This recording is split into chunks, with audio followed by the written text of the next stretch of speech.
On the way to get a divorce, I suddenly developed the ability to read minds. My cool and aloof wife was giving me a look of pure disdain, but her inner voice was a completely different story. Honey, I don't want to do this. What if I said I wasn't feeling well? Would that work? Please don't leave me, Ethan. A girl who's gorgeous, with fair skin and legs for days like me, is a keeper. If someone else finds me, they're not giving me back. Later, even after she found out I could read her mind, she started deliberately thinking things that were the opposite of what she felt. Ethan made me so mad today.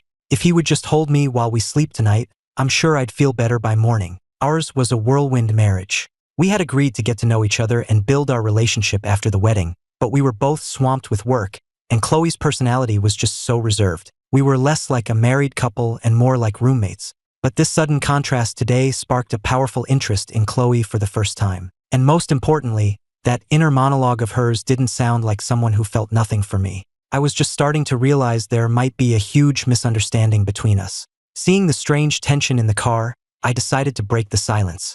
This divorce won't affect you too much, will it? Hearing my question, Chloe just gave a flat, "Oh, it won't have a major impact, but in our social circle, there's an unspoken rule. There are no divorcees, only widows." Sob, she's talking about me. If Ethan divorces me, I'll just go throw myself into a crematorium. I froze. Did I just hear something completely insane? I glanced uncertainly in the rearview mirror, but it was just Chloe, staring out the window with a cool, detached expression. Maybe I was just imagining things. Just as I was thinking about heading home for a long nap after this was all over, that mournful voice echoed in my head again. "Oh, I'm so miserable. I should look up the number for the local funeral home. All the money in the world won't make me happy. Without Ethan, I'll just be sitting in our empty mansion in the Hamptons, crying my eyes out." I hesitated, then glanced at Chloe in the passenger seat again. This couldn't be an auditory hallucination, could it? So, was I actually hearing her inner thoughts? I was positive her lips hadn't moved a bit.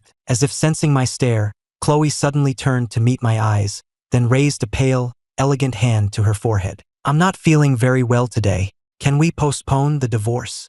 "Chloe, you did it. You were brave and you said it. Ethan, please say yes. Let's go home. Let's not get divorced. How am I supposed to live without you?" At this point, it was just getting noisy in my head, and I was now certain I was hearing Chloe's thoughts. I hesitated for a second before speaking. "All right, let's just head back for today." When she heard me, her eyes visibly brightened, but she kept her expression neutral and gave a small, prim nod. I knew I had to figure out what on earth was happening. As the courthouse disappeared in the rearview mirror, Chloe let out a sigh of relief. She spent the rest of the drive humming happily to herself in her head. I was just realizing I didn't know my wife at all. Wasn't she supposed to be this cool, aloof professor? Who was this little chatterbox? This broken record? This girl who was constantly cooing and whimpering inside her own head? When we got home, we went inside one after the other, just like always. Chloe, feigning her illness, went straight to her room. But just before she left, I heard her thoughts again. "I need to get online and search for ways to win my husband over.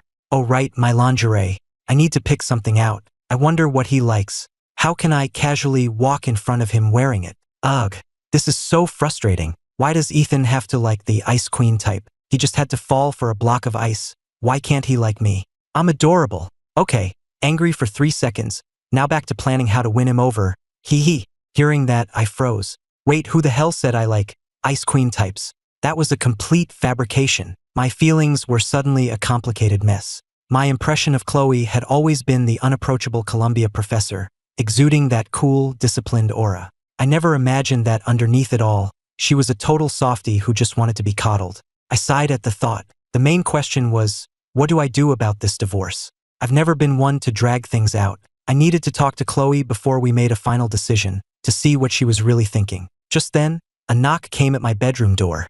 I snapped out of my thoughts and sat up. Chloe pushed the door open and just stood there in the doorway. She had clearly just showered and was wearing a black silk nightgown. Her almond-shaped eyes, which usually tilted up playfully, were now downcast, giving her a touchingly vulnerable look. "Is something wrong?" I asked, looking away, feeling a bit awkward. It was the middle of the night, just the two of us. It was hard not to let my mind wander. "I'm still not feeling very well. Could you maybe take a look?" she said, walking toward me. Before she even got close, her pale, pretty face was already bright red. "I hope he doesn't say no. I'll actually cry. I spent all night psyching myself up for this. I'm not a doctor, I said. If you're really feeling bad, I can take you to urgent care. I started to get up, but she pressed me back down with a soft hand on my shoulder. No, it's okay. I know what it is. Ethan, don't look at me like that. My heart is going to beat out of my chest. I'm so nervous. God, he's so handsome. Maybe it was because her thoughts were racing, or maybe she was just that nervous, but she suddenly blurted out, Ethan, my chest feels tight. Can you rub it for me? The moment the words left her mouth, the room fell completely silent. I could have sworn I heard her heart stop. Her mind, however, was a cacophony of internal screaming. Chloe was mentally kicking herself, wanting to down a few shots for her own recklessness. How could she have said her little fantasy out loud? That wasn't what she'd planned to say at all. But the next second, she grabbed my hand and placed it on her chest, biting her lower lip gently. My chest just feels tight. It'll be better if you just rub it. Her voice trailed off, but the screaming in her head grew louder. Fortune favors the bold. Go for it. Pounce on him. You can do it, Chloe Davis. Hearing that, the hand she had pressed to her chest twitched involuntarily. I swear it was a purely instinctual reaction. And, well, it was definitely soft. If this was some kind of test of my character, I was failing spectacularly. I think there's some herbal supplement for chest tightness. I tried to stand up, feeling awkward. Our position was getting pretty suggestive. But Chloe had come this far. She wasn't about to back down now. Seeing me try to get up, she reflexively pushed me back down. She must have misjudged her strength because the next thing I knew, she had tumbled right on top of me, and we both fell back onto the bed. Chloe definitely felt something. Whoa, Ethan has abs. I caught a glimpse once by accident. It wouldn't be too out of line to feel them now, would it? My dazed expression finally broke as her horny internal commentary made me blush. Why don't you, get up first? I'm starting to feel a little tight in the chest myself. As I suspected, Chloe's boldness was all in her head. The moment I spoke, she scrambled off me, fumbling and repeating, I'm sorry, her usual cool composure completely gone. Seeing her flustered state, I reached out to steady her, my hand somehow landing on her waist. The moment I touched her, her entire body went rigid, and she fell right back on top of me. Okay, at this point, it's really hard not to think you're doing this on purpose, I said, my voice laced with resignation. Chloe quickly pulled my hands away, her voice trembling. No, it's not that. You can't just touch my waist. Her voice dropped to a whisper. It's sensitive. I suddenly remembered something. Right after we got our marriage license, we actually had a period where we got along pretty well. But one time at dinner, I casually put my arm around her waist, and she instantly tensed up, the smile vanishing from her face. I thought I had been too forward. After that, a few other accidental touches to her waist got the same reaction. She'd go rigid, her expression turning cold. Over time, I started to think she just didn't like me touching her. It looked like that was a misunderstanding. I quickly got up, walked to the door, and collected my thoughts. Come on out, I said. We need to talk. 2.5 minutes later, we were sitting across from each other on the living room sofa. Chloe smoothed out her nightgown, the blush still warm on her cheeks. She waited for me to speak, her expression a mask of indifference, but inside her head, she was freaking out. Talk about what? Humph. The only thing I want to talk about with him is our relationship. The last time he wanted to talk, it was to ask for a divorce. I wasn't here to talk about romance, of course. Though seeing how cute she was being, the idea wasn't entirely unappealing. But that wasn't the point right now. Her bizarre behavior tonight felt a lot like an attempt at seduction. If that was true, then the misunderstanding between us was bigger than I ever imagined. When I brought up divorce before, you agreed. Was that because you also felt our marriage had problems? Chloe's expression remained cool. I don't believe we have any problems. We've been living exactly according to the terms we agreed upon. To be honest, I'm not entirely sure why you want a divorce, but I've always respected your decisions. She finished, pushing her glasses up the bridge of her nose. Why does Ethan want a divorce? Is it because he's found some other woman? Is she in better shape than me? Prettier than me? Does she seem more sophisticated and aloof? I mean, I'm faking it, but I've gotten really good at it. Who is this woman trying to steal my husband? That barrage of thoughts felt like a drill to my temples. It was pure noise pollution. Who would have guessed? The wife who seems so cool and reserved on the outside is secretly a non-stop chatterbox. Was this a buy one get one free deal? My brain was so overloaded I couldn't think straight. I couldn't stop myself from snapping, "Just be quiet for a second." The words were out before I realized my mistake. I looked up at her. Chloe pursed her lips, her voice small. I wasn't talking, but a second later, the chatter in her head started right back up. He's so stern, But wow, he's so hot when he's stern. Oh my god, I almost want to kneel and call him master. Chloe, you're such a pervert. But if it's Ethan, maybe it wouldn't be so bad. I was, once again, shocked into silence. Was it possible for the image of the cool, goddess-like professor to crumble so completely in a single day? Chloe was now getting nervous, wondering if she'd been too forward, if she'd revealed too much. Why else was Ethan acting so strange? But how could she not be anxious? He was about to divorce her. I finally cut through her frantic thoughts. I just want to talk about the issues between us. We agreed before we got married that if we couldn't make a spark after a few years, or if one of us met someone else, we'd get a divorce. You've always had a first love from high school, and that's something I can't accept. At the mention of her first love, Chloe's cool mask seemed to crack. The blush that had faded from her cheeks crept back up her neck. Her strong reaction made me forget what I was going to say next. The little spark of hope that had just ignited in my chest was instantly snuffed out. With a reaction like that, it was hard to believe she didn't have feelings for someone else. I sighed and looked away. If you're in love with someone else, there's no reason to stay tied to me. I can't accept my wife being in love with another man. Another man? Chloe's blush faded as she stared at me, confused. At first, she thought I'd discovered her secret fantasies and wanted a divorce because I thought she was a pervert. But now this didn't seem right. Ethan, how can you not accept it when my first love is you? Should I just come out and say it? This is so embarrassing. Is this my chance to confess? I should have worn something sexier. I was completely speechless. Did she just imply that I was her first love? Chloe went to college overseas, so we couldn't have met there. It must have been middle school or high school. But with a face like this, I must have been a decent-looking kid. It's impossible that I'd have no memory of her at all. I was about to ask, but Chloe had already stood up. When you brought up divorce before, it wasn't that I didn't care. There was a minor crisis with an experiment at the lab. As for my first love, that's all in the past. I really am not feeling well today. I think we can discuss this later, don't you? She spoke with perfect clarity, almost with a hint of her usual coolness. But some people are all business on the outside and a mess of whimpers on the inside. Right now, I was just thinking that women carry around a lot of strange emotional baggage. And I also needed some time to process our chaotic relationship. At least now, I was pretty sure that I was the first love she was hung up on. I nodded. Okay, how about in 3 days? I have to go out of town for a day trip tomorrow. Chloe just said, and looked at me through her glasses. I'll go get some rest then. Good night. The next moment, she was mentally screaming as she slowly walked back to her room. I leaned back on the sofa, my mind blank. The whole day had been surreal, but that voice in my head, calling me honey over and over, was undeniably sweet. Meanwhile, Chloe was rolling around on her bed like a madwoman. She felt like her whole body was on fire. She clutched a giant stuffed animal to her face, muffling the screams she desperately wanted to let out. Her big seduction plan had gone sideways, but she had clearly felt Ethan's reaction. And did he know? Did he know she'd been secretly in love with him for years?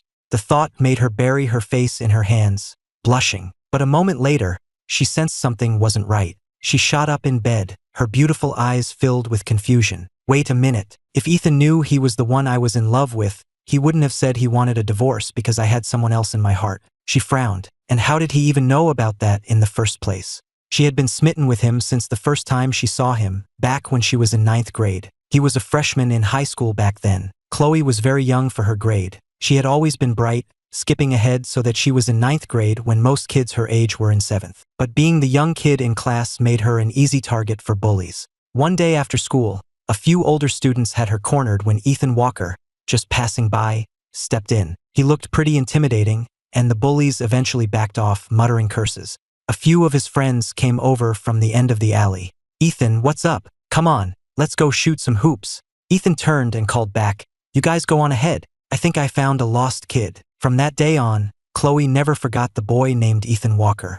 But it was obvious he had no memory of her whatsoever. Was she really that unmemorable? The thought deflated her. She pulled out her phone and furiously typed a message to her best friend on iMessage. Didn't you tell me you heard he likes the cool, quiet type? I've been playing that part for 2 years. Why doesn't he like me? Her friend replied almost instantly. I think your real personality is way more likable. I told you that rumor might not be reliable. So, did you guys actually go through with the divorce? Chloe blinked, her long lashes fluttering. No, I told him I felt sick, so we didn't do it. And then, I don't know what came over me, but I tried to seduce him. And as you can see, I'm here texting you, so you can imagine how well that went. On the other end of the line, Olivia Reed stared at the message in shock, then typed back with shaky hands.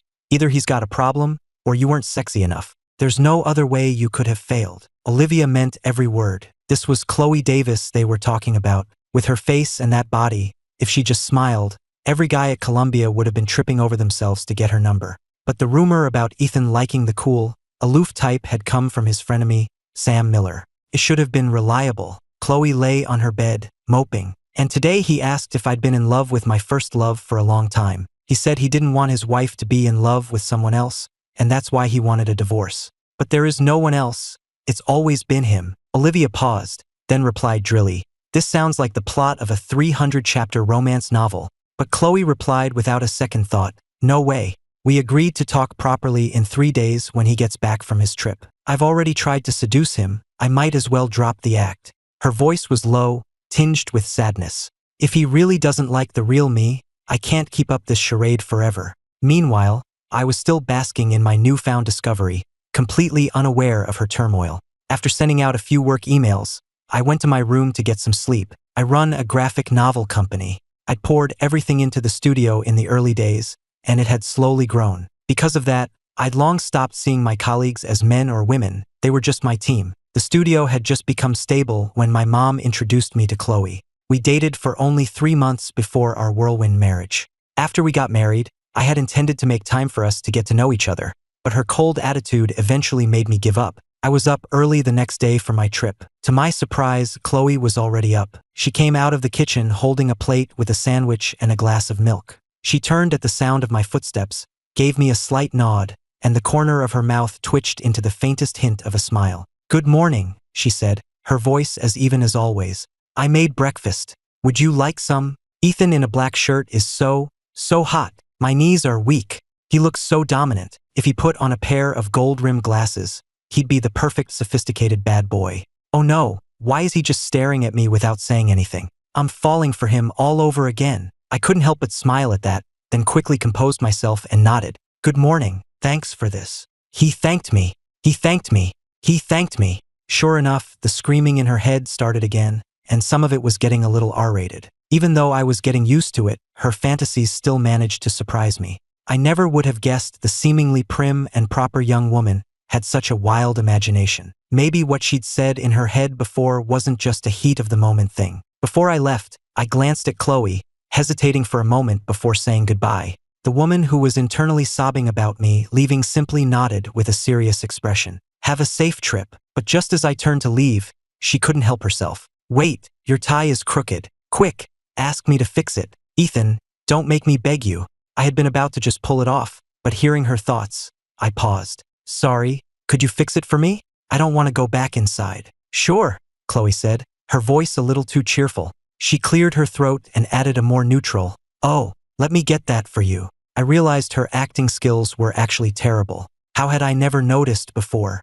The joy and excitement in her beautiful almond eyes were impossible to miss. The tie wasn't even crooked. She just wanted an excuse to get closer. Sigh. Other wives get goodbye hugs when their husbands leave for a trip. I have to invent excuses. But it's fine. Their husbands aren't as handsome as mine.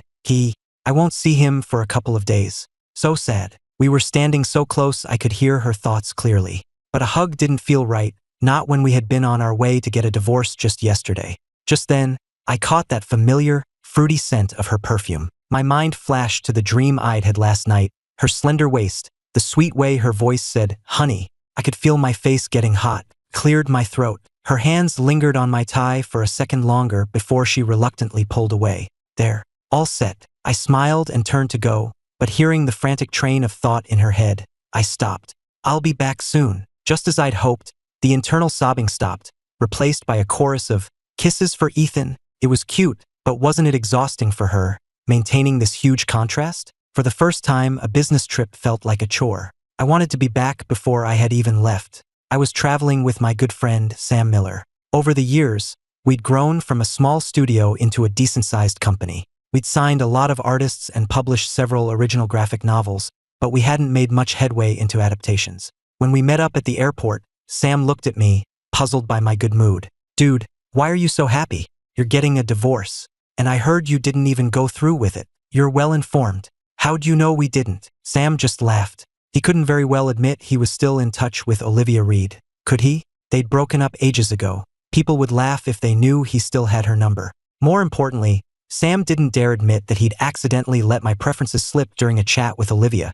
He quickly changed the subject. I mean, your wife is a total knockout. If you two really split, guys would be lining up around the block. He was carefully probing as he spoke. His ex had put him up to this, asking him to gauge my feelings. Besides, Sam genuinely thought Chloe was great. She seemed like my perfect type. How had things gotten to the point of divorce? Hearing that, a slow smile spread across my face. You seem very interested in my wife. I was thinking about it, and I wonder if the reason I wanted a divorce was because you told me she'd been hung up on her first love for years. Sam hadn't expected me to bring that up. He swallowed hard. Yeah, I said that. The info was solid. It came straight from Olivia. He hesitated, then confessed in a hushed tone, Ethan, man, don't be mad. I had no idea the info was so bogus. That's when it clicked. Yesterday, Chloe's thoughts mentioned her trying to be the cool, intellectual type. It was because these two gossips had been playing telephone. But I don't even like that type. I shot Sam a dangerous look. I had a strong feeling that he and Olivia were the source of Chloe's entire misunderstanding. It wasn't a big deal, was it? I just saw you had a good first impression of her when you met, Sam said, growing more confident. I figured if Olivia was asking, it must mean Chloe was into you too. I was just giving her a little hint about what you like. A wingman, you know? Great job being a wingman, I said flatly. Don't do it again. That explained it. When we first met, Chloe wasn't nearly this cold. She was quiet, but she smiled a lot. But after we got married, she put up this wall. Add in the misunderstanding about her waist, and over time, I became convinced she was just unhappy with me. So that was the root of the problem. I took a deep breath. Some guys have a master strategist for a best friend. I got whatever this was. But at least now I knew where my wife got her bad intel.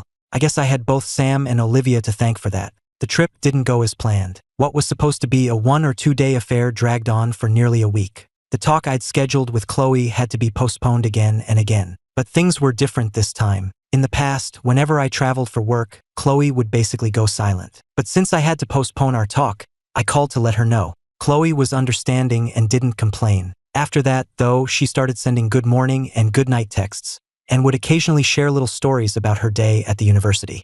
I got the feeling this was new for her. She even asked once, "Are these messages distracting you from work? I can stop if they are." I could practically hear the sad little whimper in her head as I read that. I texted back, "Not at all, they're interesting." She just replied with a simple, "Oh." It seemed like a cool response, but after that, she started sharing even more. A picture of a beautiful view she saw on her commute, a photo of a stray cat on the street. I'd been gone for a week, but I felt closer to her than when we saw each other every day. The trip itself was a bust. The deal fell through, but you can't rush business. I was still in a pretty good mood on the way back. As I got off the plane, I wondered what her reaction would be if I just showed up unannounced. She was probably teaching a class right now. The thought made me head straight for the university. Chloe was the youngest physics professor at Columbia. Despite her age, she was a lab rat through and through. She was only in her late 20s, but had already published multiple papers in prestigious journals. The woman was brilliant, and just like that, she was supervising for graduate students.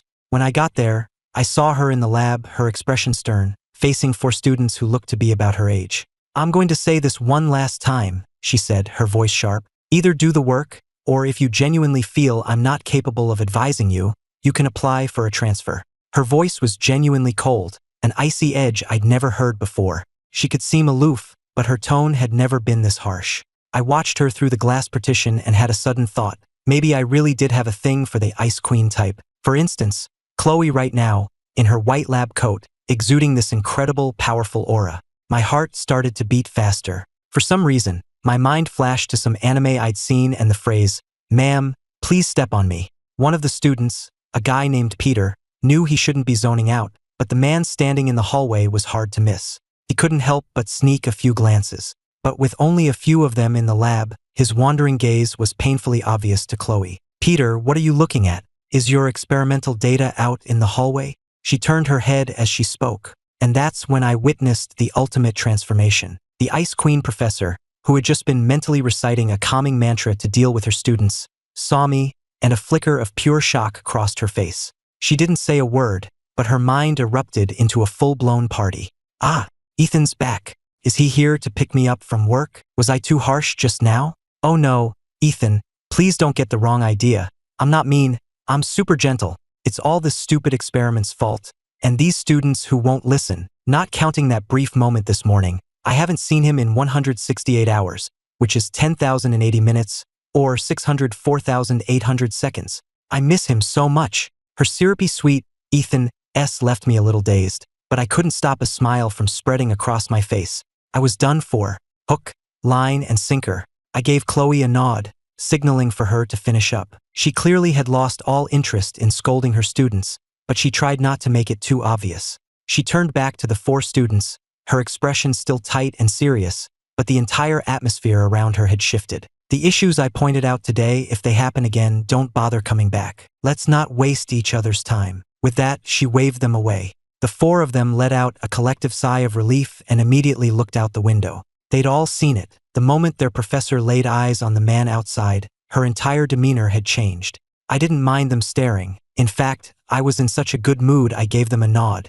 Chloe cleared her throat. What, do you all want to stay and continue your experiments? Because I'm leaving. She took off her lab coat as she spoke. One of the students, a girl named Lily, worked up the courage to ask, Professor, is that your husband out there? Chloe was secretly staring at me, already humming a happy tune in her head. This was the first time Ethan had ever come to pick her up from work. Hearing Lily's question, she gave a prim nod, but inside she was gushing. Isn't he handsome? Of course he is. The moment he shows up, he gets everyone's attention. I haven't even gotten to look at him enough myself. I wish I could just hide him away. I haven't seen him in so long. I've been looking at the stars every night thinking of him. But there's a difference. The stars are in the sky, but Ethan is in my heart, he. I listened to her internal monologue as she walked out, her face a mask of calm. When she reached me, she offered a faint smile.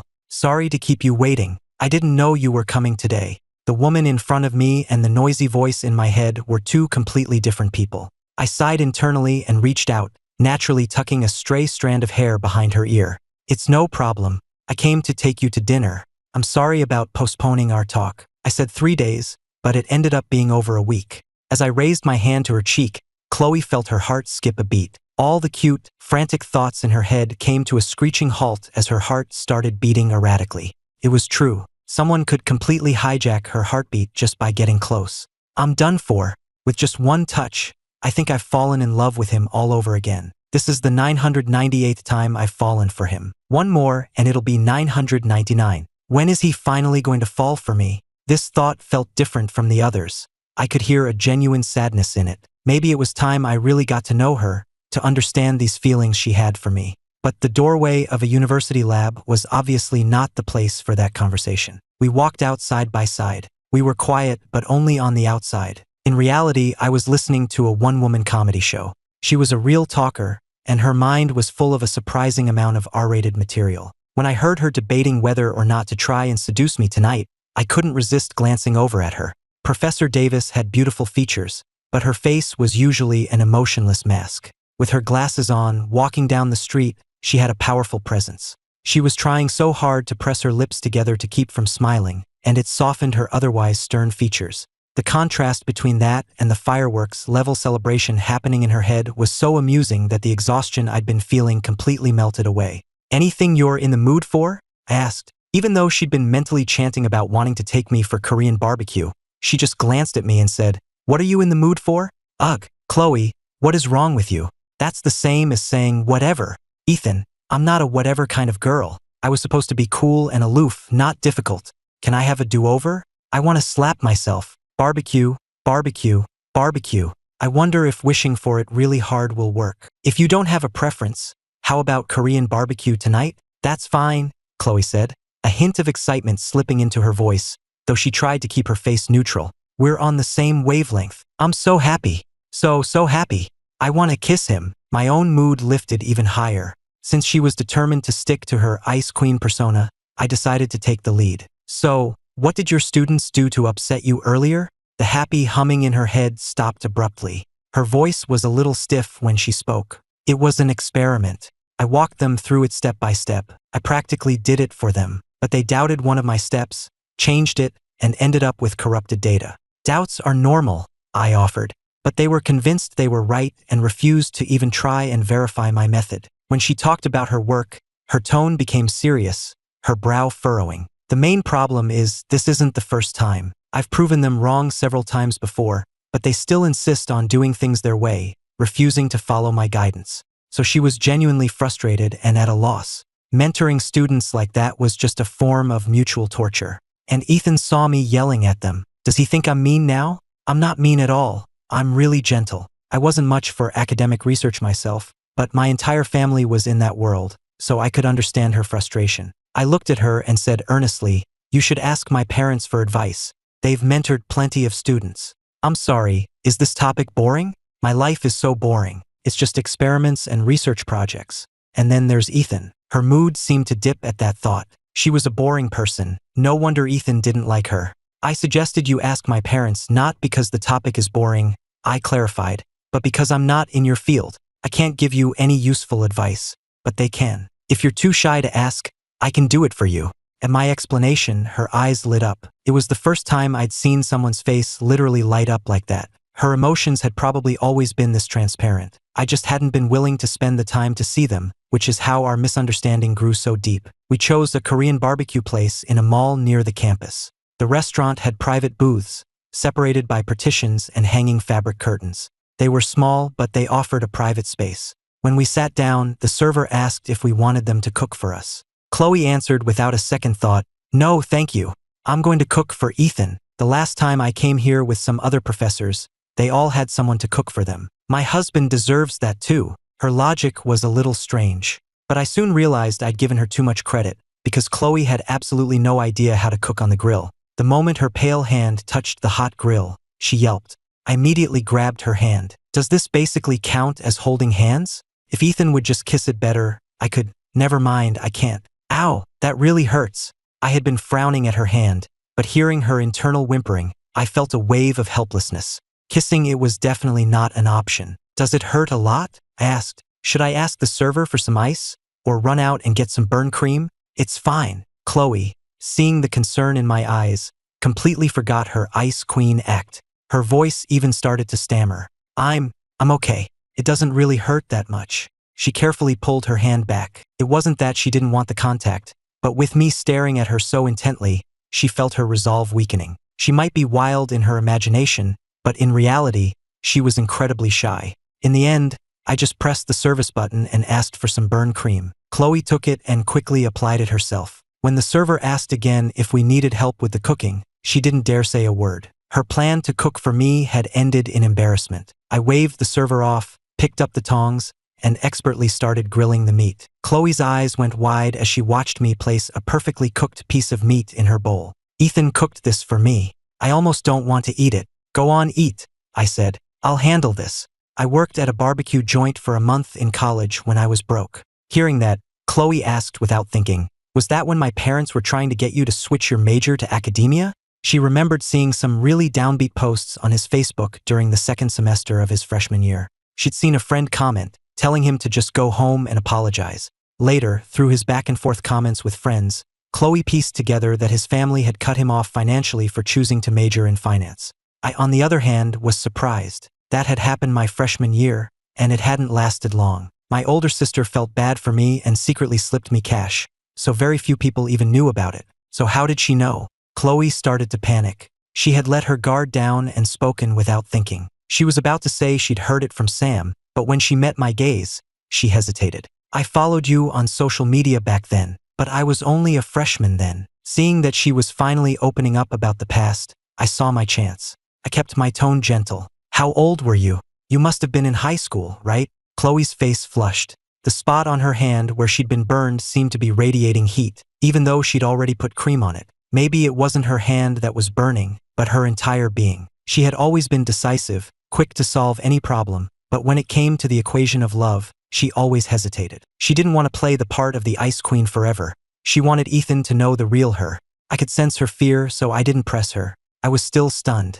This girl in front of me seemed to genuinely be in love with me, and I found myself wondering, again, where we could have possibly met. By the time you were a freshman, I was already studying abroad. I was a sophomore in college then. I knew my wife was brilliant, but still, wow, you're brilliant, I said, even more than I realized. The praise seemed to give her a boost of courage. Chloe took a deep breath and said it all in a rush. Actually, we met before I went abroad. You thought I was a lost elementary schooler and took me to a police officer. She looked a little embarrassed saying it, but she couldn't stop herself from explaining. I just hadn't hit my growth spurt yet. Even though she knew I probably wouldn't remember, she still looked a little disappointed by my blank expression. She quickly explained that because of renovations, the 9th graders had been temporarily moved into the high school building for a semester.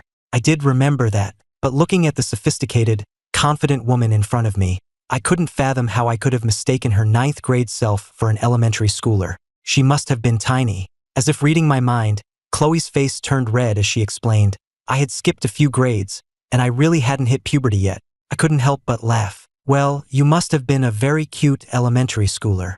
I always wanted a cute little sister. If I went out of my way to help you back then, you must have been adorable, because I normally wouldn't have bothered. My words seemed to leave her in a daze. My attitude toward her had done a complete 180 today, and it filled her with joy. But what I didn't expect was for the line that had been replaying in her head to suddenly come out of her mouth. I want to be your wife, not your sister, she declared.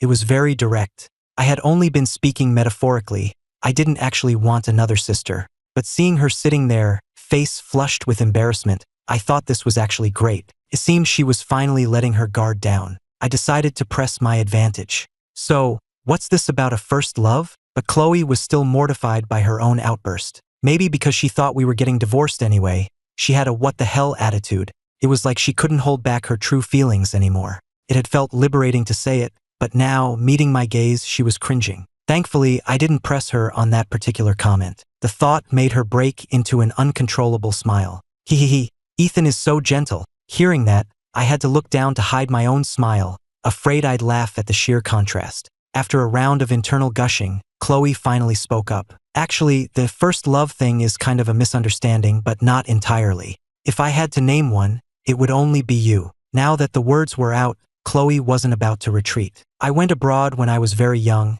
and my field of study demanded my full attention, so what I told you before we got married was the truth. My relationship history is as clean as my medical records. Chloe's feelings for me hadn't developed overnight. After I'd stepped in to help her, she had silently committed my face to memory. During that semester in the high school building, she learned a lot about me. I had good grades, an outgoing personality, and was always on the basketball court with my friends, with a crowd of girls watching from the sidelines. She'd heard I was nice to all the girls, but there were never any rumors about me dating anyone. She tried walking past me a few times, but it was like I'd completely forgotten she existed. I never even noticed her. She had secretly found my Instagram handle. I had accepted her follow request without a second thought, just sending a quick message asking who she was. It was the first time she'd ever done something like that, and she was terrified and felt guilty, though she wasn't sure why. It took her a long time to reply, I'm a student from your high school.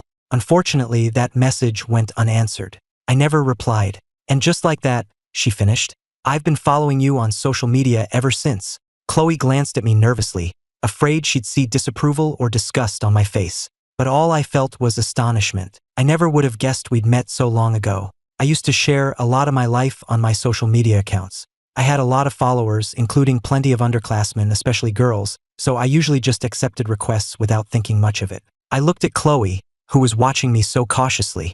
It was strange. It was the same face that, when she wore her usual stern expression, was too intimidating to look at for more than a second. But now, her almond eyes were filled with nervousness, and she quickly averted her gaze after meeting mine. I chose my words carefully. I'm sorry, was I rude back then?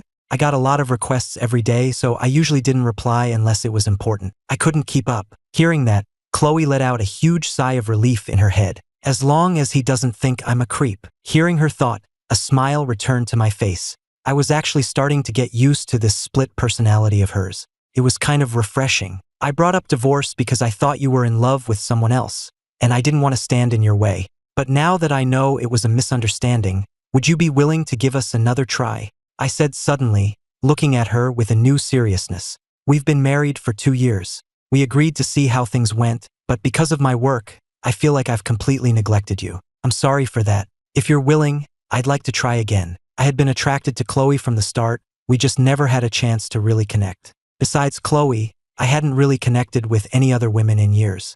I didn't think I'd be lucky enough to find another girl I was this drawn to. Before, I was attracted to her simply because she was my type physically. But now, after hearing her thoughts, I was genuinely intrigued. Who wouldn't be charmed by a beautiful girl with such a cute, hidden side? Unsurprisingly, Chloe's mind was already erupting in a chorus of HHHH.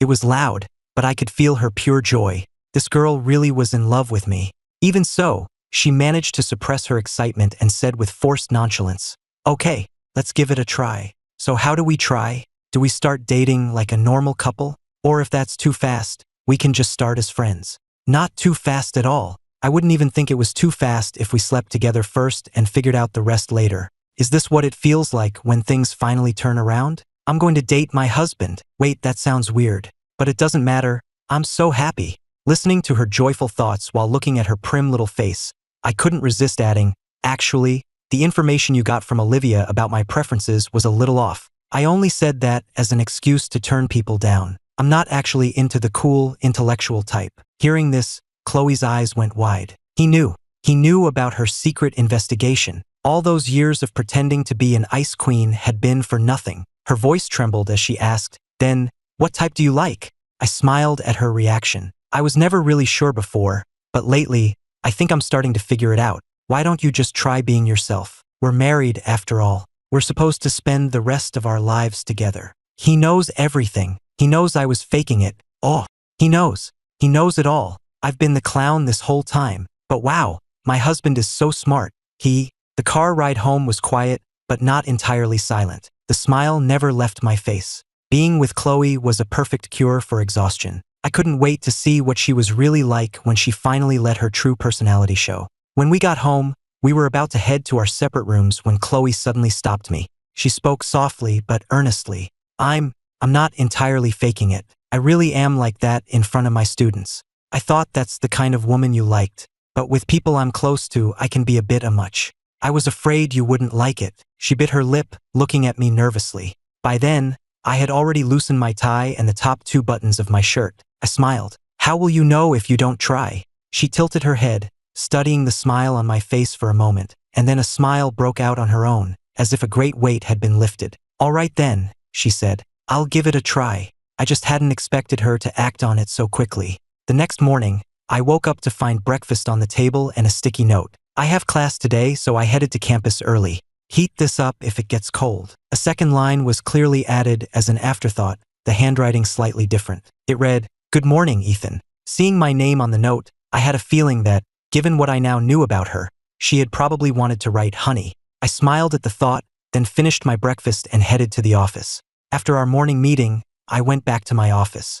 The moment I opened the door, I saw a woman waiting for me. She was attractive, but her makeup was laid on a little thick. She stood up slowly when she saw me. "Ethan." The thought of Chloe's usual light makeup, which was so much more pleasant to look at, flashed through my mind. I was surprised that she had popped into my head so suddenly. I guess I'd been thinking about her a lot lately. Jessica Vance noticed my gaze only lingered on her for a second before I walked around to my desk and sat down. My cool reception clearly displeased her. We had met when we were both still students. Back then, when Jessica heard about my graphic novel studio, she thought I was a con artist. It wasn't until I came to her campus to discuss a contract that her opinion changed. No one's immune to a handsome face, and since I was visiting her frequently, the other girls started asking if I was her boyfriend. It was a huge boost to her ego. But after she signed, she realized I wasn't just visiting her. I was personally visiting all of our potential artists. But Jessica was convinced that if she became a star artist, her position with me would be different. Maybe a spark could ignite between us. The studio did take off, growing into a respectable company, but she never imagined I would suddenly get married. At my gesture, Jessica sat down across from me. Her eyes grew misty as she seemed to recall the past. "Ethan, what was that message you had Kevin send me yesterday? You know I care about you. If you had just called and asked to see me, I would have renewed my contract." "I was only told you had no intention of renewing," I said, keeping my tone professional. "Kevin only brought it up because you're one of our veteran artists. Otherwise, I probably wouldn't have even heard about it." I ignored her suggestive tone. I knew what Jessica was thinking. I was her boss, and more importantly, I was a married man. "Miss Vance, a partnership has to be mutual. Since you have no intention of renewing, what's the point of this visit?" Her voice was filled with disbelief. I've been with you since the studio was just starting out. Don't you think you're being incredibly cold? I gave her a weary look. She was acting as if I'd personally wronged her. I paid you every cent you were owed in royalties, and we spent a significant amount of money promoting your work to make it a hit. We operated strictly by the contract. In the early days, I had to borrow a lot of money from my sister just to pay our artists. The truth was, after she signed, I was so busy that I rarely saw her. She'd occasionally stop by the studio, and I always assumed she was there to chase a payment. I looked at Jessica's embarrassed face and sighed. Think carefully about the partnership. What I said is true. The company is looking to get into adaptations, and will naturally prioritize our own artists. I don't know what was going through her head, but Jessica suddenly stood up and walked quickly around my desk. I instinctively looked up and pushed back with my feet, my office chair rolling away from her. Her attempt to sit on my lap failed, and because I'd moved so quickly, she ended up sitting right on the floor. Just then, my assistant, Kevin, knocked lightly and peeked his head in. "Boss," he whispered, "I think your wife is here." From behind him, all Chloe could hear was a woman's shriek and the sight of my horrified expression. She was holding a large lunch container. She hadn't intended for him to escort her. She had been checking in at the front desk like a normal visitor. But Kevin had passed by and recognized her. He'd only met Chloe once, but with her looks and aura, she was unforgettable. So Kevin had hesitantly called out, "Mrs. Walker?" Hearing the title, Chloe had to fight to keep a huge grin off her face. Inside, she was doing cartwheels. She loved being called Mrs. Walker. It suited her perfectly. After all, the boss here was her husband. On the surface, however, she just gave a small, dignified nod. In front of strangers, her cool, intellectual persona wasn't an act at all. Once Kevin confirmed her identity, he enthusiastically led her toward my office. When she heard I had a visitor, Chloe hesitated, not wanting to interrupt. But Kevin, who was well aware of Jessica's designs on me, knocked and opened the door in one smooth motion, figuring he was doing me a favor. And that's how they walked in on that scene. Jessica's move had been so sudden, and now she was sitting on the floor, looking utterly pathetic between her shriek and her disheveled state. I was still in shock myself when I turned and met my wife's wide, curious eyes, and heard her piercing inner thoughts. Why did I just hear a woman scream? Is there really another woman? No, Ethan said there wasn't. I have to trust him. Who is this disheveled woman picking herself up off the floor? My head was buzzing. I quickly called out, "Kevin, help Miss Vance up. Should we call an ambulance?" Kevin snapped out of his daze and rushed over. Chloe put down the container she was holding and also went to help, reaching Jessica just as she was getting to her feet. As a woman, it was probably more appropriate for her to help. That must have been why Ethan hadn't rushed to help her himself. At that moment, Jessica just wanted the floor to swallow her whole. Who tries to seduce someone only to end up falling flat on their butt? She shot me a glare, feeling like she'd been wasting her charms on a blind man. Her gaze then shifted to the woman helping her up. Jessica froze. She was stunning. Even as a woman, she had to admit the girl in front of her was breathtakingly beautiful, especially those expressive almond eyes, which were now looking at her with concern as she thoughtfully straightened Jessica's clothes. Jessica, who hadn't blushed once while trying to seduce me, now felt a pang of shame under the other woman's gaze.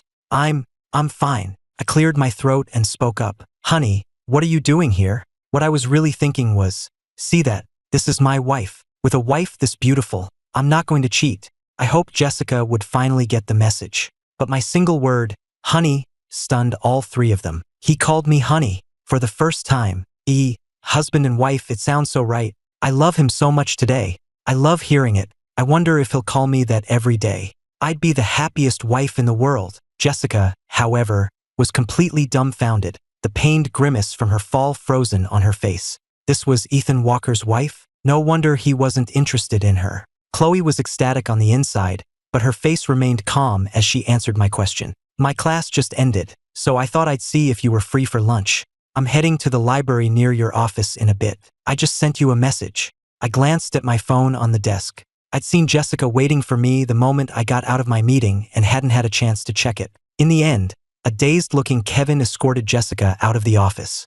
I let out a huge internal sigh of relief. Thank God I dodged in time. If my wife had walked in on that, there would have been no explaining it. I was still worried she might get the wrong idea. But when I turned to explain, I was met with a face beaming with pure happiness. Just moments ago, in front of others, she had been so poised and elegant. Now she just looked endearingly goofy. Honestly, she looked like the kind of sweet, Naive girl who could be easily tricked into anything. Who would have guessed that this woman was a physics professor? I sighed. Have a seat. Did you bring lunch? At the mention of food, Chloe snapped out of her daze, completely forgetting her excuse about just stopping by after class. Yes, I came right after I finished making it. She looked at me expectantly.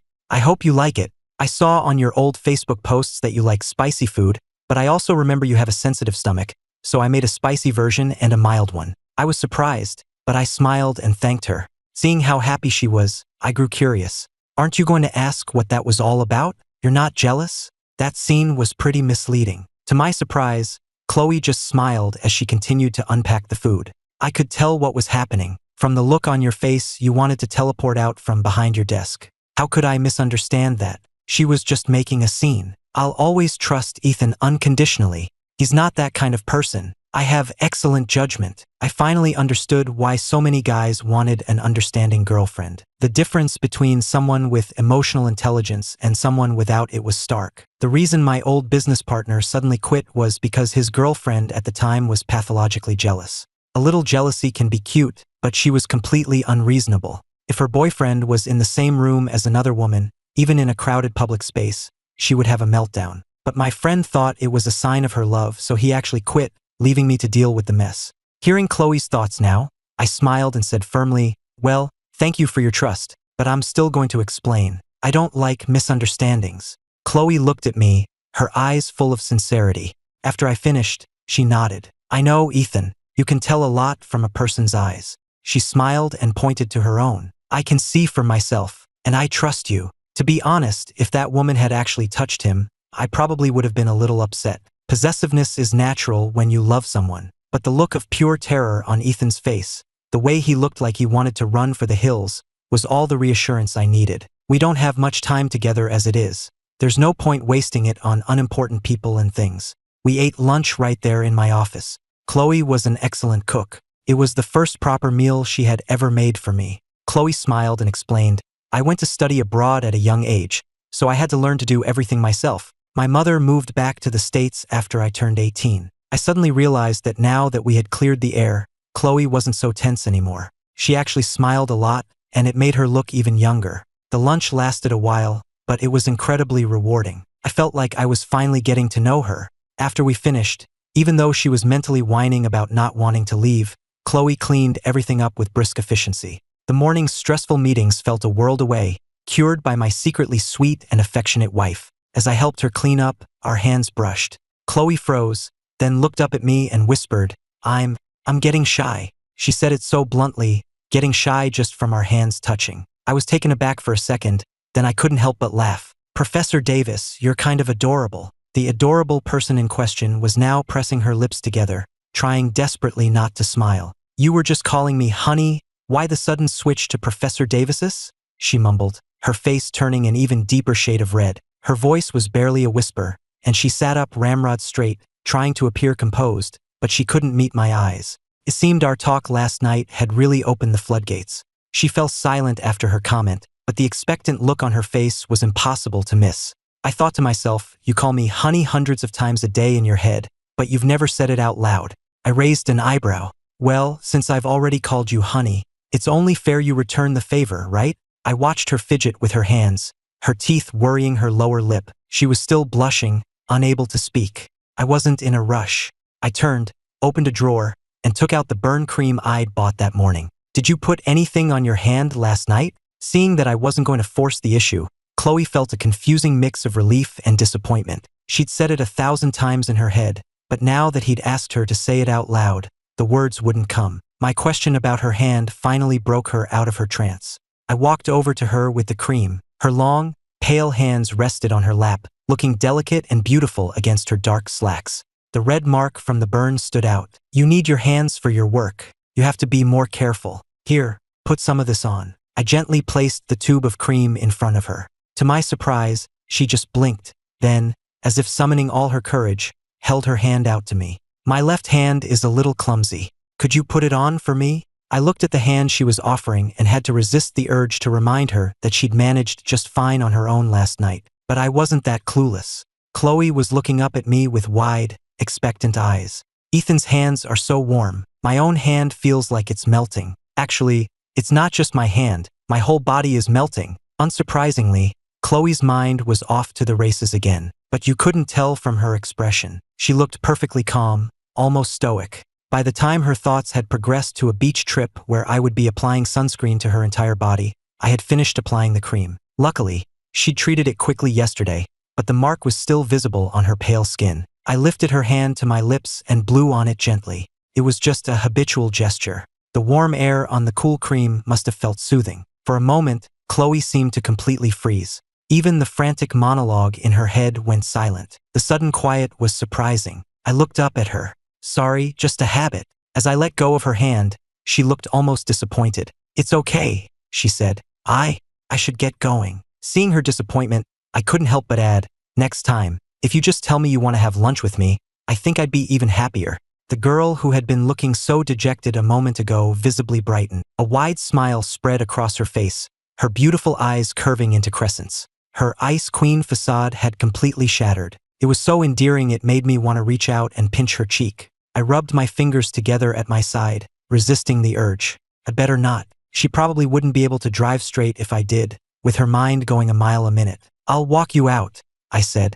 I have a meeting this afternoon, so I can't drive you. Chloe followed obediently beside me. Her mind was surprisingly quiet, which made me glance at her a few more times. My company isn't huge, and this was normally lunchtime when the office is half empty. But when I opened my door, I saw that nearly everyone was at their desks. The office was more packed than it is for a company-wide meeting. Chloe, too, was a little taken aback by all the staring. She had put her glasses back on before we left my office, and standing beside me, she once again looked every bit the cool, beautiful Professor Davis. But only I could hear her restless inner monologue. Ethan's employees are so hardworking. Are they looking at us? Do they think we make a good couple? Hee, a perfect match. If I'd known so many people would be watching, I would have worn a nicer outfit. A tactical error. I'm still new at this. I should visit a few more times. Ethan wouldn't mind, would he? He's not saying anything, so he probably doesn't mind. Yep, it's decided. Hearing that, I glanced at her and smiled. Let's go, don't mind them. They're probably just curious to see what my wife looks like. I gently put my arm around her shoulder as we walked. I was still a little hesitant to touch her, worried it would make her uncomfortable, but Chloe had other ideas. Her steps faltered. She took a tiny step back, and then she deliberately leaned into my embrace. I felt a sudden warmth as her soft body pressed against me. We're hugging. Ethan is such a gentleman. It's so frustrating, but it's okay. I can be the one to make a move. Hey. Does Ethan have pecs? I bet they're nice. I wonder when he'll let me touch them. Hearing that, I quickly steered her toward the exit, trying to derail her train of thought before it went completely off the tracks. Just as we reached the door, a chorus of playful shouts came from behind us. Goodbye, Mrs. Walker. Come back soon. My company was full of young people, and once one person started, the rest of them had no shame. I shot them a warning glare over my shoulder. I was worried Chloe would be embarrassed and might not want to visit again. But clearly, I was overthinking it. The smile on Chloe's face grew even wider, her voice lilting with amusement. Your employees have good taste. I smiled back at her. Which part did you like? The part where they called you beautiful. To my surprise, Chloe stopped walking, unlocked her car with the key fob, and took the empty lunch container from my hand. Once she had everything situated, she looked at me and said seriously, No, it was when they said we were a good match. I think they have excellent taste. I'm heading out now. Goodbye. With that, she turned and hurried to her car. My heart is racing. I said it out loud again. Achievement unlocked. Daily flirtation with husband. Just as she was opening her car door, she heard my voice, laced with a smile, call out from behind her. I think they have good taste too. Everything they said was spot on. So, will Mrs. Walker be visiting often? In her head, Mrs. Walker was chanting yes, like a broken record, on the verge of breaking into song. But what came out of her mouth was, I'll try. Goodbye. I watched her go, amused. She was so used to this way of speaking and acting, it wouldn't be an easy habit to break. But things were already starting to change, weren't they? Before, she only dared to say these things in her head. Now, she was like a kitten, tentatively extending its claws, letting slip some of the things she'd previously only dared to think. We could take it slow. It seemed she was bolder when she had an audience. In her head, she was fearless, but in reality, the slightest bit of flirting made her blush. I watched her car drive off before turning back toward the office. The moment I walked in, a few of the managers I was friendly with pulled me over to a chair they had set out. Like I said, it was a young company. We were all around the same age and didn't have a lot of rigid rules. The group, led by Kevin, surrounded me, firing off questions. Mrs. Walker is so young, and she's a professor? That's not the point. The point is, where do you find a professor that beautiful to go on a date with? With looks like that, her students must be blessed. If my college professors had looked like her, I never would have failed a class. I listened to them with a smile, but at the mention of not failing, I finally spoke up. You'd probably still fail. She teaches physics. That shut them up. We had some smart people in the company, but this was a woman who taught university-level physics. I suddenly felt a bit childish, but I couldn't stop myself. My wife is probably what you'd call a genius. She's young, but she's brilliant. I stood up and gave the managers a small smile. Let's not daydream, guys. A wife this perfect is a once-in-a-lifetime find. With that, I turned and walked away without a backward glance. Just as I left, I heard someone mutter, "He's the boss, but man, he's so smug you just want to punch him." See? No boss is ever a good guy. I loved my company, and I loved this kind of work environment. We could relax when it was time to relax and work hard when it was time to work. It was the kind of environment every young person dreamed of. After leaving my office, Chloe didn't go home. She went to find Olivia. She and her best friend had gone shopping for some battle armor a while back, but she hadn't had a chance to use it yet. She was clueless when it came to relationships and desperately needed a strategist. Olivia was your classic trust fund kid. Her family was loaded, so she spent her days as a minor influencer, posting makeup tutorials and restaurant reviews on TikTok. Chloe found her having afternoon tea at her family's cafe. Olivia saw her and waved. "Hey, gorgeous. What can I get you? Where are you coming from?" Olivia had known Chloe for years, but she still found herself momentarily stunned by her friend's beauty. She was just that gorgeous. Chloe sat down across from her, a playful smile on her face. "Wow, how did you know I just came from having lunch with my husband? I'll pass on the coffee. He just made me tea." Olivia gave her a tight-lipped smile. "How could I possibly know you just came from seeing your husband? What, are you here to rub it in?" She looked at the pure, unadulterated joy on Chloe's face and just didn't get it. How had Ethan managed to be married to this beautiful, sweet girl for 2 years and not made a move? She'd have to find time to ask Sam if the guy was all talk. Olivia looked at Chloe, a serious expression on her face. "You're telling me you two have been married for 2 years and you're still in this chaste, hands-off relationship? You haven't even held hands. If you ask me, you two should just sleep together and figure the rest out later." The suggestion even had Chloe considering it. Honestly, a part of me thinks so too, but he must have his reasons for acting this way. I think he's trying to respect me and our relationship. Ethan's so good to me. Olivia slammed her hand on the table. "This isn't about respect. You've got the looks, you've got the body, you've got the brains. Well, scratch that, you're a complete idiot when it comes to Ethan. What man has a perfect wife like you and insists on a pure relationship?" Olivia felt like she was losing her mind. If Chloe were her wife, she'd have her locked away for daily fun and games. Finally, Chloe couldn't take it anymore. "My husband is not incapable," she said earnestly. "Please stop saying that." This wasn't the first time Olivia had said it. Chloe knew it was just her friend's way of talking, but it still bothered her. "Sorry, I have a big mouth, but I don't really mean it," Olivia said, holding her phone up to Chloe's face. "Here, let me show you something for adults. A chaste romance is fine, but I think you two are better suited to the sleep together first, ask questions later approach." "Really?" Chloe asked, a little flustered. "Is that right?" Chloe had a feeling Olivia wasn't the most reliable source of advice. But the sleep together first idea, she secretly agreed with it. She was just too much of a coward to act on it. She handed the phone back to Olivia, a suspicious blush on her cheeks. "I feel like I need a proper reason. I can't use this yet." Olivia sighed at her friend's blushing face. "Just have a few drinks, pretend you're drunk, and sneak into his room. Problem solved." I was completely oblivious to their conversation. I ended up working late and couldn't make it home for dinner, so I just had takeout at the office with my team. By the time I was done, it was after 8. On a normal night, I would have stayed to clear out some of the less urgent paperwork on my desk. But today, the image of Chloe arriving with that lunch container kept popping into my head. In the end, I decided to call it a night. If we were going to make this work, we had to make time for each other. After leaving the office, I hesitated for a second before calling Chloe. She answered quickly, and I could tell from the cheerful lilt in her voice that she was happy. I didn't even realize it at first, but there was a smile in my own voice too. Do you want to get a late-night snack? I'm heading home now. There was a pause on her end before she answered cautiously. I'm not very hungry right now, and it's still early. If I say no, does that mean I won't get a chance to have a late-night snack with you tonight? I was taken aback for a second. Of course not. If you think it's too early, we can go out later. I'll head home now. Okay, she said, her voice bright. I'll wait for you at home. Her voice was so light and happy it was infectious. After hanging up, I caught my own goofy grin in the rearview mirror and clicked my tongue. Done for.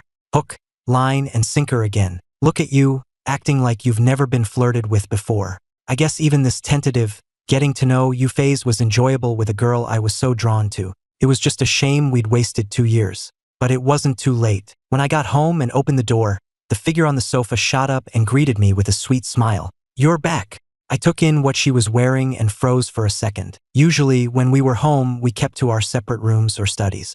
Even when we ran into each other in the house, she was always impeccably dressed. But now, perhaps because of the summer heat, she was wearing a simple white tank top and black shorts. Just then, Chloe trotted over to me, her long hair down, her eyes sparkling as she looked up at me. Do you want a shower first? It's still early, she said, naturally reaching out and taking the tie from my hand. The dark red silk tangled around her elegant fingers, a sight that felt surprisingly suggestive. I took a sharp inward breath. Maybe I'd been working too hard lately. Why else would my heart suddenly be racing? Before I could even process it, I heard a delicate whisper in my head. This simple girl next door look. I wonder if Ethan will like it. Hearing her thoughts and seeing her steal a glance at me, a smile played on my lips. I reached out and gently patted her head. Isn't the AC a little cold for that? The outfit wasn't revealing, but it seemed a little light for sitting in air conditioning. Chloe looked as if I'd read her mind. She blushed and mumbled, It's okay, actually. I turned the temperature up a bit, so it's not that cold. She had, of course, changed into this outfit the moment she got off the phone with me. I smiled. All right, I'll just go change then. I'll shower when we get back. I started up the stairs to my bedroom, but after a few steps, I turned back. Actually, I said, you look good in anything. Sure enough, even from the top of the stairs, I could hear the HHHH in her head, followed by a broken record repetition of how her husband had complimented her. It was as adorable as a little kid. Chloe's looks were striking, almost intimidatingly so, from her features to her figure. But her real personality was this adorable. I felt like I truly hit the jackpot. We had both, by chance, ended up in black and white tops. It looked like we were wearing a couple's outfit. I raised an eyebrow at her. Looks like we're on the same wavelength. Though I liked the last outfit too. Chloe's lips curved into a small smile at the compliment. I'll wear that one for you at home then, not for going out. Let's go. She came to my side as she spoke. If Ethan likes it, I'll only wear it for him. I wonder if he'll like the new stockings and lingerie I bought. Hearing that, my steps faltered. Wait, stockings and lingerie? Was she serious? Chloe quickly reached out to steady me, her body naturally pressing close. What's wrong? She asked, a hint of concern in her voice. My expression must have been strange.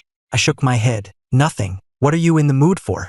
It's pretty late. How about some porridge? I know a place that just opened across the street. I hadn't even realized so many new shops had opened up nearby. I rarely paid attention to my surroundings on my way home. From the way she spoke, it sounded like she was a regular.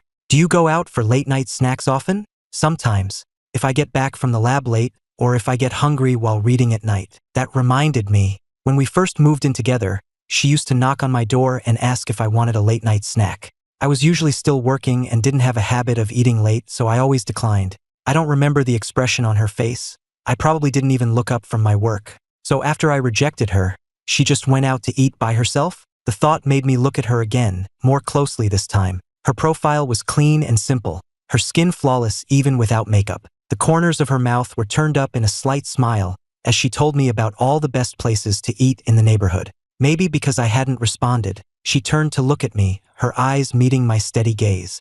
Chloe paused, then touched her own cheek. Is there something on my face? No, I said, smiling. You must get told you're beautiful all the time. Her face went blank for a second, and then I got to watch in real time as a blush spread from her neck all the way to the tips of her ears. In a matter of seconds, her entire face was bright red, and her eyes started to dart around. Is that so? I guess. Even as she said it, she couldn't suppress a smile. Her mind was a jumble. Whenever she made eye contact with me, it was like she lost control of her thoughts, and especially her mouth. Right now, for instance, she was fighting the urge to blurt out, "Since I'm so beautiful, can you hold my hand?" Her voice trailed off into a mumble, and she lowered her head. I found it amusing, but I reached out, took her hand, and held it in mine. "I don't have a lot of experience with this," I admitted, "especially the relationship part. I'm worried about moving too fast and making you uncomfortable. So if you want something, you can just tell me." We agreed we'd try to make this work, right? She just mumbled, "Oh, okay," and I got the feeling she hadn't heard a word I said. But the hand I was holding wasn't still. It shifted in my palm. I wasn't sure what she was doing, but I relaxed my grip. I felt her soft fingers move, slowly weaving through mine until our hands were clasped together. She gave our joined hands a happy little swing, then tilted her head to look at me, the blush on her cheeks refusing to fade. I looked at her and couldn't help but smile back.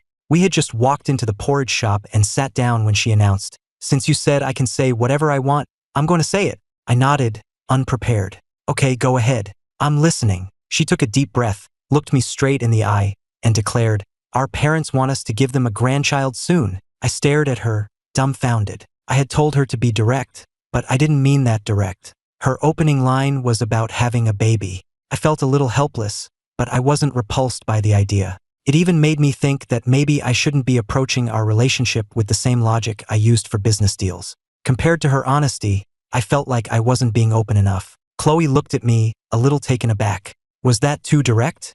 "I'm sorry, but there's really no need to beat around the bush. Did you forget we're having dinner at our parents' house tomorrow?" We'd been married for 2 years, and even though our relationship was strained, we still had dinner with our parents once a month. "I remember," I said. "I'll come pick you up tomorrow. You don't have class in the afternoon, do you?" Her voice was filled with surprise, which she quickly tried to hide. "You remember my class schedule. I'll be waiting for you at home tomorrow afternoon, then. But I should warn you, my parents will probably bring up the baby thing tomorrow." He remembers my class schedule. That basically means he cares about me. And if he cares about me, that means he has me in his heart. And if he has me in his heart, that means he likes me. Hey. I've warned him about my parents' baby pushing. It's all my fault for not being able to give them what they want. I used to be able to use the "I'm too busy" excuse, but I've used it so many times I don't think they'll buy it this time. I'm so stressed. So my parents had been pushing for a baby for a long time? I'd never heard a word about it. That could only mean one thing. Chloe had been shielding me from it this whole time. Just then, the porridge arrived, steaming hot in its clay pot.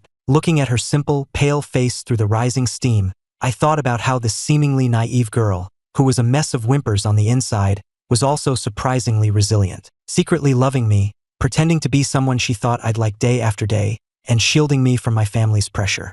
There were probably a lot of other things she'd done for me after we got married that I didn't even know about. From now on, if my parents bring up the baby thing, just tell them to talk to me. Or just tell them I'm the one who's not ready. It's okay, really. My parents aren't unreasonable. They just think, we've been married for 2 years. That's what she said, but the scheming look in her eyes was impossible to miss. If we don't bring up the baby, how am I supposed to get into his bed? This is the only reasonable excuse I could come up with after thinking about it for ages. I don't really care about having a baby. I just want to be close to him. Now it was my turn to pause.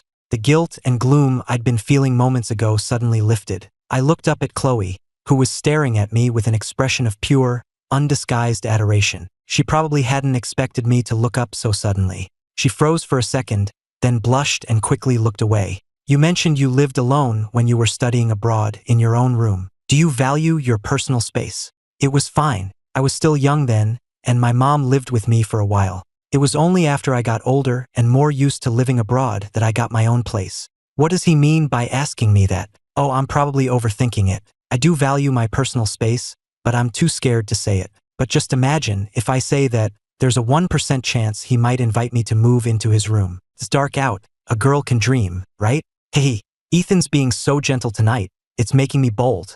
I had to fight back another laugh. The tone of her thoughts was just too amusing. How could a distinguished professor have such a one-track mind? "So, do you want to move in with me? Stop fantasizing. I'm actually inviting you." At that, her previously active inner monologue came to a dead stop. Her already large eyes went even wider as she stared at me, looking completely stunned. I quickly added, "Of course, it's just a suggestion. If you don't want to, that's fine. It's just, we're married, and you seem pretty eager to get into my room. Before I could even finish, Chloe blurted out, "I'll move." She immediately clapped a hand over her mouth, embarrassed, and stammered out an explanation. "It's just, we've been married for 2 years. If we're going to make this work, living together seems reasonable, right?" She glanced up at me, and when she met my smiling eyes, she quickly looked down again, embarrassed. I loved watching her little movements. She reminded me of a kitten I once had, cautiously testing boundaries. The excited screaming in her head was getting a little overwhelming, so I quickly spoke up. "That's good. And don't worry, I won't do anything until our relationship gets to that point." Her mental screaming stopped dead. What does he mean by that? Why won't he do anything to me? Am I not pretty enough? Not sexy enough? I'm not afraid of what he'll do to me. I'm afraid he'll do nothing. It's fine. I'll move in first. I'll figure something out. I pushed the side dishes toward her, trying to distract myself before I heard any more of her wild thoughts. "You should eat. It'll get cold, and the seafood porridge will get fishy. We can deal with moving your things after we get back from my parents tomorrow." I can go back and pack right now. I could move in tonight. While she was screaming internally on the outside, Chloe just gave a prim nod. "That's fine. Whatever you think is best. My schedule is flexible." I couldn't suppress the smile on my face. My wife was so much fun. It made me want to tease her just to see her adorable reactions. After we finished our porridge, we took a slow walk home. It wasn't too late, and there was still traffic on the streets. I discovered that I didn't need to hear her thoughts. We could have a natural, happy conversation all on our own. Back home, we went upstairs one after the other. As we stood at our separate doorways, Chloe said, "Good night," but her mind was still churning. Is he really not going to ask me to move in tonight? I don't have much stuff. He could just carry me in. This time, I didn't indulge her inner wishes. I needed some time to get used to the idea of having a roommate in my bed. I looked at my navy blue sheets, and an image of Chloe lying there flashed through my mind. I shook my head, pushing away the less than wholesome thoughts. The next day was hectic, but I still managed to leave the office on time. The moment I stepped out of my office, Kevin intercepted me with a sly grin. In his hands were a gift bag he'd already purchased and a huge bouquet of flowers. "Heading to your parents for dinner, boss?" I already picked up the gift. The flowers were my idea. "I don't think you've ever given flowers to Mrs. Walker, or at least you've never asked me to order any." He glanced at me cautiously. "If you'd rather not, I can just..." Before he could finish, I took the flowers and the gift from him. "She likes tulips. Order me a bouquet of those for tomorrow." I walked away, trying to look composed. Behind me, Kevin let out a happy, "All right," followed by a chorus of knowing chuckles from my other employees. Chloe was already dressed and waiting when I got home. When I handed her the roses, she assumed they were for my mother. "I know you like tulips, but they didn't have any. These roses are for you. I'll get you tulips next time." The girl holding the bouquet looked up at me, her eyes filled with pure, unhidden joy. "Ethan gave me flowers for the first time. I have to preserve them. I'll take them to the lab later and make them into preserved flowers." I smiled, a pang of guilt hitting me as I saw her surprise.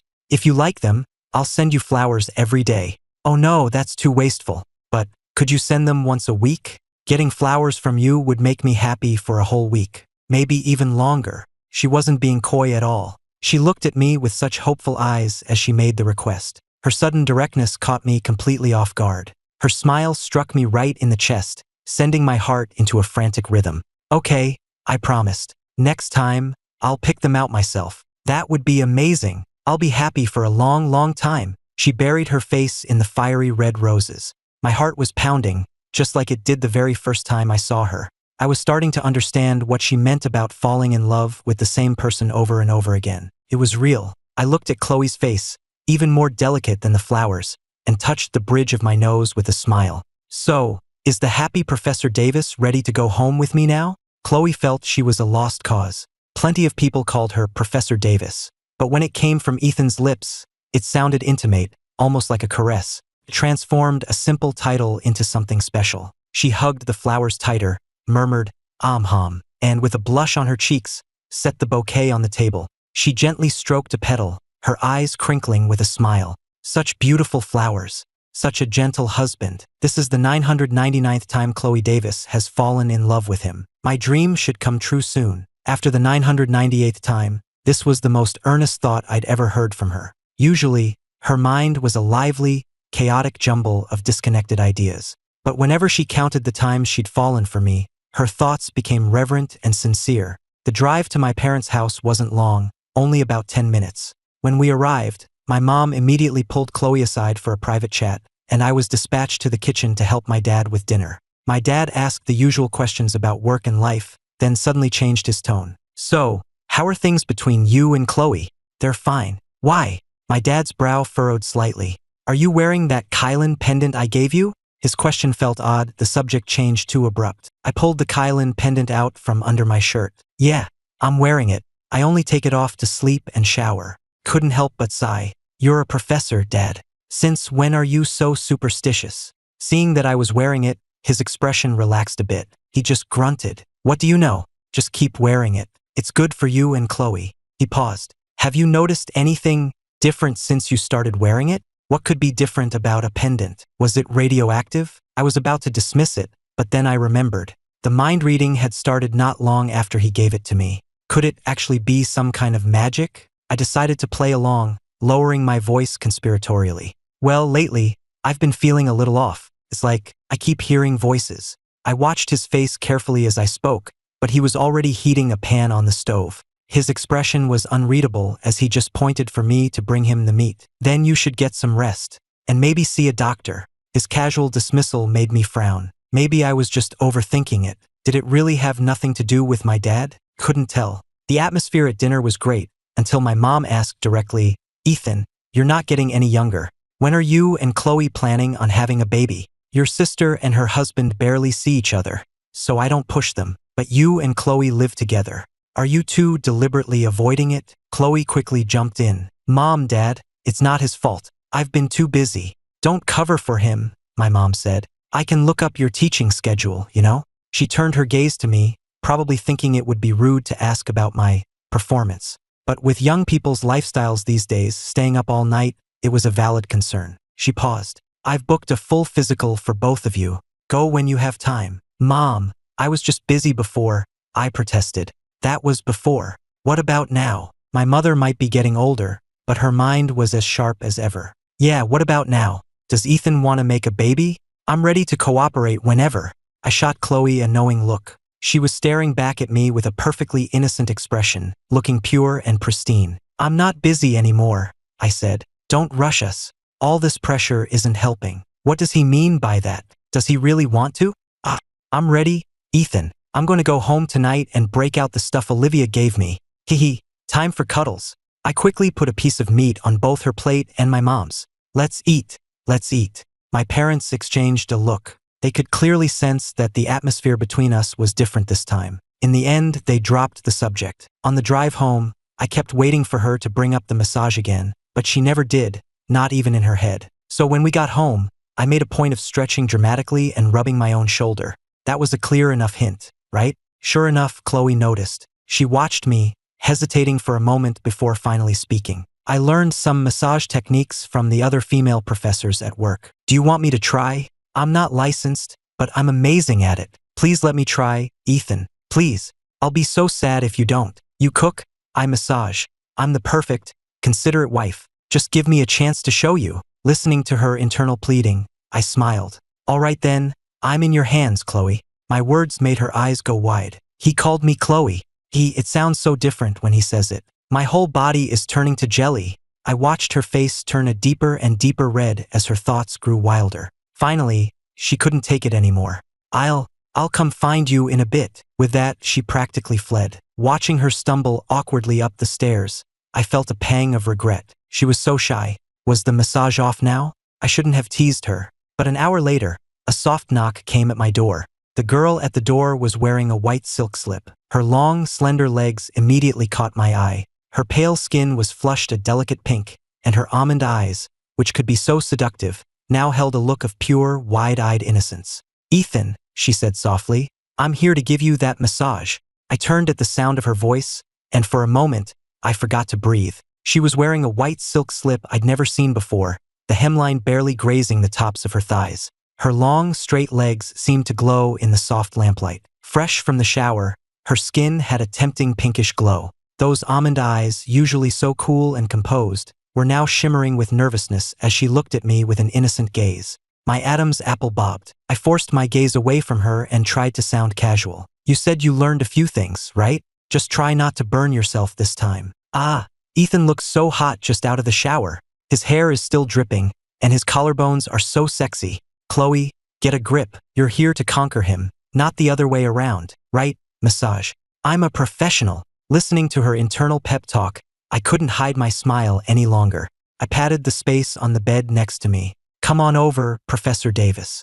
Let's see what you've got. She shuffled to the edge of the bed and knelt beside me. Her fingertips were cool as they rested on my shoulders. Her movements were a little hesitant, but the pressure was perfect. I closed my eyes, feeling her soft fingers work at the knots in my muscles. I could smell our shared body wash on her skin, mixed with her own unique, faint, fruity scent. Ethan's shoulders are so broad, and his muscles are so firm. Is this what security feels like? I'll just feel them a little longer. I wonder if he likes this. Should I press harder? Why isn't he saying anything? Is it not comfortable? Oh no, what if I break him? It's perfect, I said, sensing her anxiety. You're a natural. At the praise, the frantic thoughts in her head exploded into a fireworks display of Ethan praised me, and her hands moved with renewed focus. The room was quiet, filled only with the sound of her soft breathing and the rustle of fabric. It was a peaceful, tender moment, the likes of which I hadn't experienced in our entire 2 years of marriage. Chloe, I said, suddenly opening my eyes and catching her hand as it moved across my shoulder. Let's stop sleeping in separate rooms. Move in with me. Her body went rigid. The fireworks in her mind instantly went nuclear. Move in? Is he serious? Does he mean what I think he means? This is all happening so fast. What do I say? I have to be cool. Yes, be cool. She took a deep breath, trying to keep her expression neutral, and whispered in a voice that was barely audible, okay. The next day, Chloe's move was shockingly fast. It was less of a move and more of a personal relocation directly into my room. Our life entered a new, sweet chapter that felt like a dream. My mind-reading ability became the ultimate cheat code for our relationship. I knew what she wanted to eat, where she wanted to go, even when she just needed a hug, all before she had to ask. And slowly, she dropped her guard, revealing her true, affectionate self to me. But the peace didn't last. My company's flagship original graphic novel, a project we'd invested heavily in, was suddenly preempted. A rival company released a story with an almost identical concept and plot just before our launch. My company was immediately embroiled in a plagiarism scandal. Our stock plummeted, and we faced an unprecedented crisis.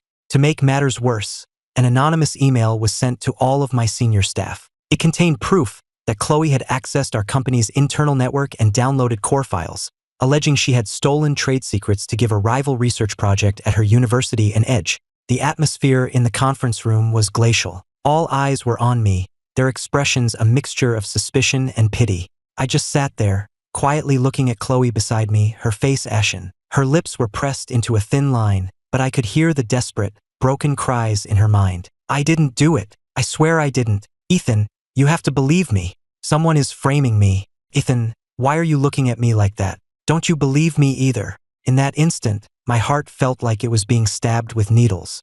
But I knew this wasn't the time for sentiment. Whoever had targeted my wife had clearly come prepared. If I showed my trust in her too easily, the real culprit would only dig in deeper. I took a deep breath and, in a voice colder than I had ever used with her, said, Chloe, until this is investigated, you're suspended from all company-related duties.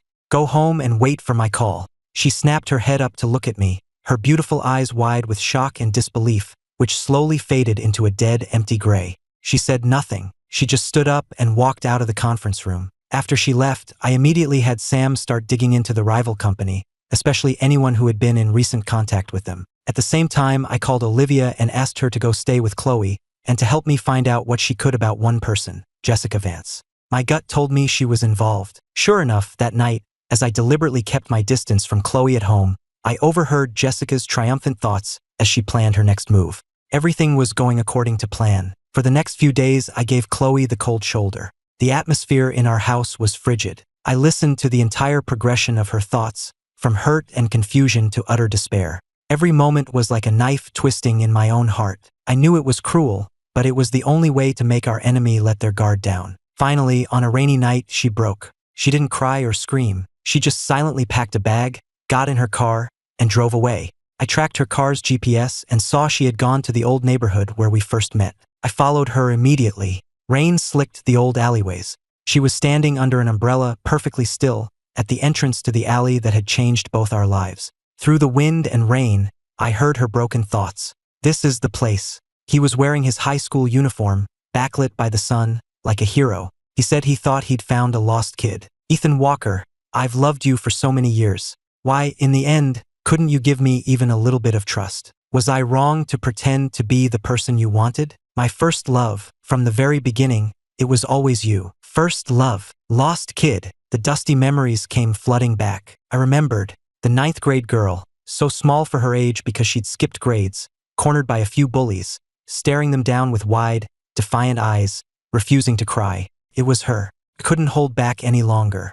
I strode forward and pulled her into a tight embrace from behind. She trembled violently in my arms, her umbrella clattering to the wet pavement. I'm sorry, I whispered hoarsely in her ear.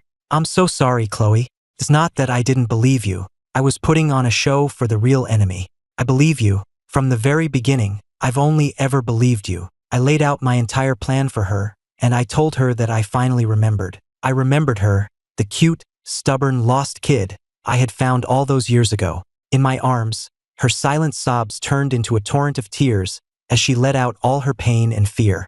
With Olivia and Sam's help, we quickly gathered all the evidence of Jessica's and the rival company's malicious setup. At their press conference, just as they were triumphantly announcing their original new work, I walked in with my lawyer and the police. The big screen behind them switched from their promotional video to a recording of Jessica conspiring with her accomplices, along with irrefutable proof that they had fabricated evidence and hacked our company's servers. Faced with the evidence, Jessica's face went pale, and she was arrested on the spot. The crisis was averted. My company was not only exonerated but, in a twist of fate, gained massive public sympathy and attention. And after weathering this storm, my relationship with Chloe became unbreakable. Afterwards, I asked my father about the pendant. He was silent for a long time before he told me that the Kylan pendant was the Walker family's ancestral Unity Jade. It could only be activated when a descendant's marriage faced a major crisis of trust, granting one partner the gift of heart listening to help them see through deception and overcome the trial. Now that you two are truly connected, its power should be fading, my father said. And he was right. After that, I heard Chloe's thoughts less and less frequently, the voice growing fainter and fainter, until one day, my world fell completely silent. I didn't feel a sense of loss. Instead, I felt a profound sense of peace. I no longer needed the cheat code. I had learned how to love and how to trust on my own. Sam and Olivia also reconnected during our joint operation, resolving their old issues and getting back together in a very public way.